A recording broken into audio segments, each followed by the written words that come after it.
Are you ready? అంటే తల్లిదండ్రులు వారి పిల్లల్ని ఎల్కేజీ కానీ యూకేజీలో కానీ జాయిన్ చేయడానికి తీసుకెళ్తారు. తల్లిదండ్రులు వాళ్ళ బాబుని వాళ్ళ పాపని ఎల్కేజీలోను యూకేజీలోను స్కూల్లో జాయిన్ చేయడానికి తీసుకెళ్తారు. ఆ బాబు పాప ఎక్కి ఎక్కి ఎడుతుంటారు, ఎక్కి ఎక్కి ఎడుతూ ఉంటారు. ఎందుకని ఏడుస్తుంటారు? వాళ్ళకి ఏంటిది? అది వాళ్ళకి భయం. అమ్మయ్య, ఇంతకాలం 4 సంవత్సరాలు 5 సంవత్సరాలు డాడీ మమ్మీతో ఉన్నాం, వీళ్ళు మమ్మల్ని వదిలేసేస్తున్నారు, మమ్మల్ని ఇక పట్టించుకోరు అని అన్న భయంతో వాళ్ళు వెళ్తారు. వెళ్తుండగా తల్లిదండ్రులు ఏం చేస్తారు? వదిలేస్తారా? లేదు. ఏం చేస్తారు? మళ్ళా ఒకరోజు ఏడిసిన తీసుకెళ్తారు, రెండో రోజు తీసుకెళ్తారు, వారం రోజులు తీసుకెళ్తారు, 2 వారాలు తీసుకెళ్తారు, మళ్ళీ ఏడుతుంటే మళ్ళీ 1 నెల 2 నెలలు అలా తీసుకెళ్తూ ఉంటారు. ఎందుకు అలా తీసుకెళ్తున్నారు? భయం అనేది స్థితి. ఆడు క్రియ చేయలేడు గనక, ఆ బాలిక క్రియ చేయలేదు గనక వీళ్ళే క్రియ చేపించి ధైర్యం పుట్టిస్తారు. తద్వారా భయాన్ని అధిగమించేటట్లు వాళ్ళు చేయగలరు. దేవాది దేవుడు కొన్నిసార్లు మనం భయపడినప్పుడు పిల్లల్ని ఎలాగైతే మనం బాధ్యత తీసుకొని మనమే వాళ్ళు క్రియ చేసేటట్టు చేస్తామో, దేవాది దేవుడు మన చేత క్రియ చేపించేటట్టు చేస్తాడు. పరిస్థితులు తారుమారు చేసి, వ్యక్తులను తారుమారు చేసి, కుటుంబాన్ని అల్లకోలం చేసి నీకు నువ్వే ధైర్యం కలిగి అడుగు పెట్టేటట్టు చేస్తాడు ఆయన. ప్రైజ్ ది లార్డ్, హల్లెలూయా. పరిస్థితులను అన్నిటినీ మొత్తం వ్యతిరేకపరిచి నువ్వే అడుగు పెట్టేటట్టు చేపిస్తాడు ఆయన. ఒక అమ్మ నాన్న పిల్లలు క్రియ చేయడానికి భయపడుతున్నప్పుడు తల్లిదండ్రులు ఎలాగైతే ప్రోత్సహించి నిలబెడతారో, దేవాది దేవుడు కూడా అలాగే చేస్తుంటాడు. ప్రైజ్ ది లార్డ్, హల్లెలూయా. ఆ తల్లిదండ్రులు వాళ్ళ ఇంట్లో ఉంచుకోవచ్చు, కానీ నువ్వు ఉన్నతుడు అవ్వాలరా, నువ్వు శ్రేష్ఠుడు అవ్వాలరా, ఉన్నత మార్గానికి రావాలరా అని చెప్పి తల్లిదండ్రులు ఎలాగైతే ఆ బిడ్డనో పాపనో క్రియ చేయడానికి ప్రోత్సహిస్తారో, మన దేవుడు కూడా అలాగే ప్రోత్సహిస్తాడు. నన్ను కూడా దేవుడు అలాగే చేశాడు. క్రియ చేయడానికి ఇష్టపడలేనప్పుడు దేవుడు అలా పరిస్థితులను మొత్తం టైట్ చేసి స్టక్ చేపించి క్రియ జరిగించేటట్టు దేవుడు చేశాడు. అంతే, ఇక తప్పదరా అన్నయ్య. Praise the lord, hallelujah. Are you ready? నువ్వు భయపడుతున్నప్పుడు పక్కన 2 పోలీసులు ఉన్నారు, భయపడతావా? నువ్వు భయపడుతూ వెళ్తుంటే ఎడం వైపు ఒక పోలీస్, కుడి వైపు ఒక పోలీసు ఉన్నాడు. భయపడతావా? భయపడవు. ఎందుకని? వాళ్ళిద్దరు పోలీసులు అధికారులు ఉన్నారు గనక దేవుడు అనేది, భయపడకు, నేను నీతో ఉన్నా. ఒక మాట మీరు గమనించండి. నువ్వు భయపడినప్పుడు నీ ఎడం వైపున ఒక పోలీస్, కుడి వైపున ఒక పోలీస్ ఉన్నప్పుడు ఎంత ధైర్యం కలుగుతుందో. వాళ్ళు ఒకవేళ ఫెయిల్ అవ్వచ్చు, భయంకరమైన పరిస్థితులు జరిగినప్పుడు వాళ్ళు పారిపోవచ్చు, కానీ నా తండ్రి అన్నాడు, పారిపోడు, నేను నీతో ఉంటా. Praise the lord. మన 3వ పాయింట్, నెమ్మది కలుగుతుంది. Praise the lord.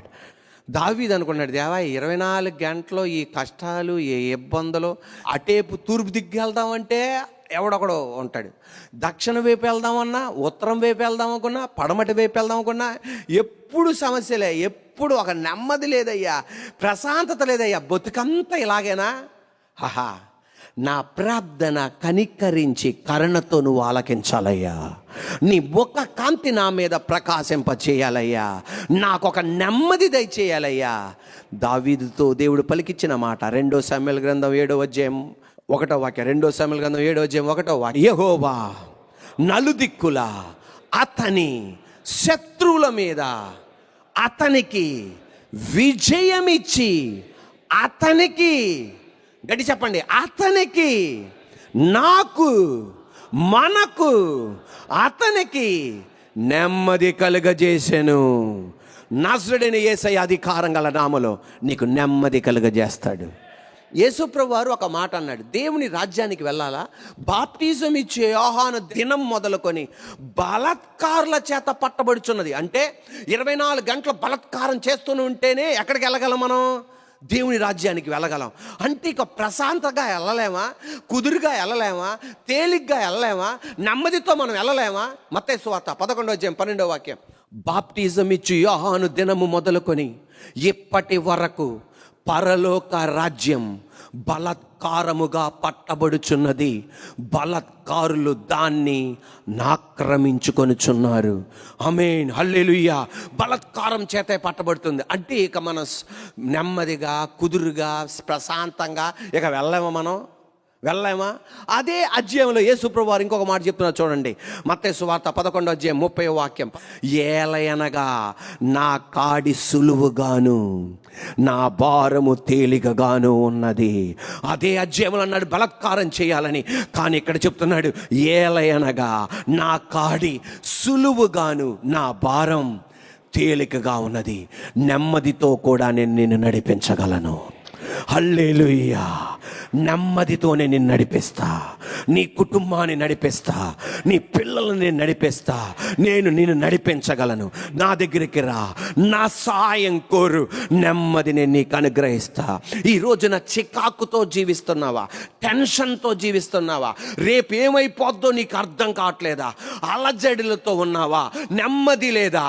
దావీదుకు తన శత్రువుల మీద విజయం ఇచ్చి ఎలాగైతే నెమ్మదిని అనుగ్రహించాడో, ఈ రోజున మనుషులు కాదు మన శత్రువులు, ప్రతి వాటి మీద నాకు దేవుడు విజయం ఇచ్చి నీ ఇంట్లో నెమ్మది కలుగజేయును గాక. ఏదైతే కలవరం పుట్టిస్తుందో వాటి మీద నా దేవుడు నెమ్మది కలుగజేయును గాక.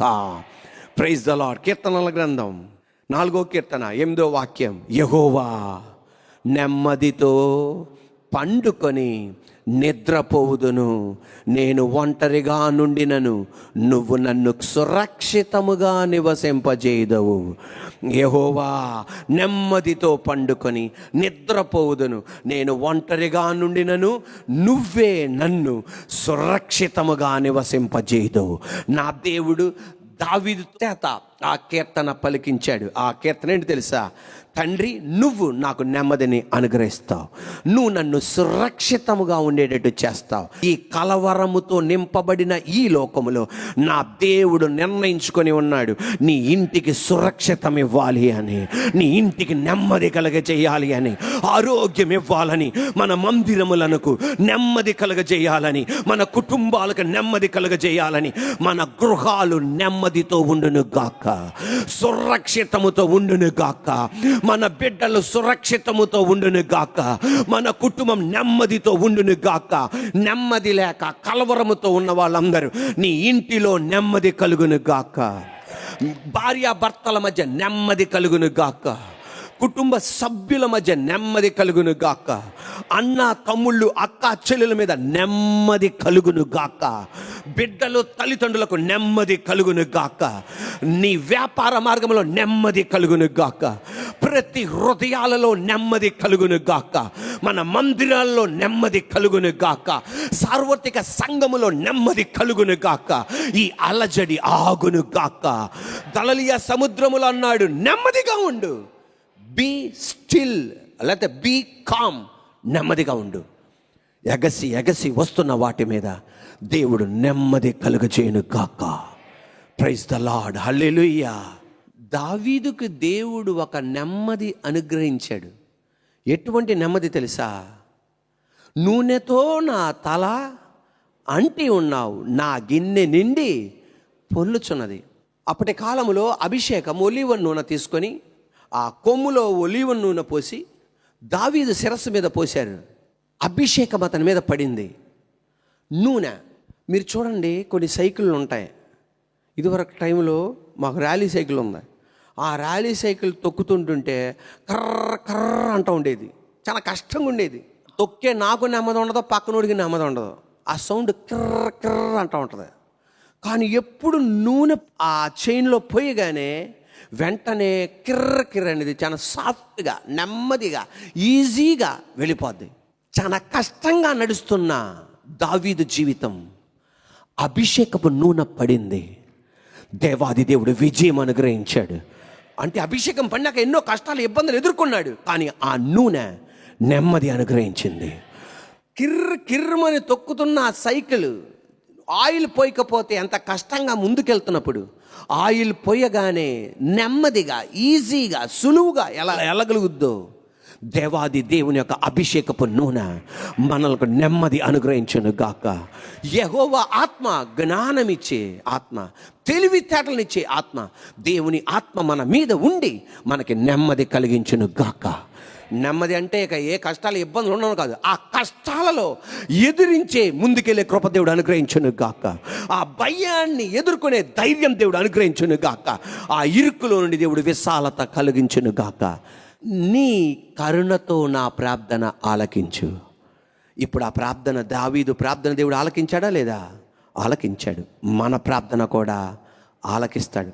యేసయ్యా, ఇదివరకు సాయం చేసావు, మరలా నాకు సాయం చేస్తావు. Praise the lord. హల్లెలూయా.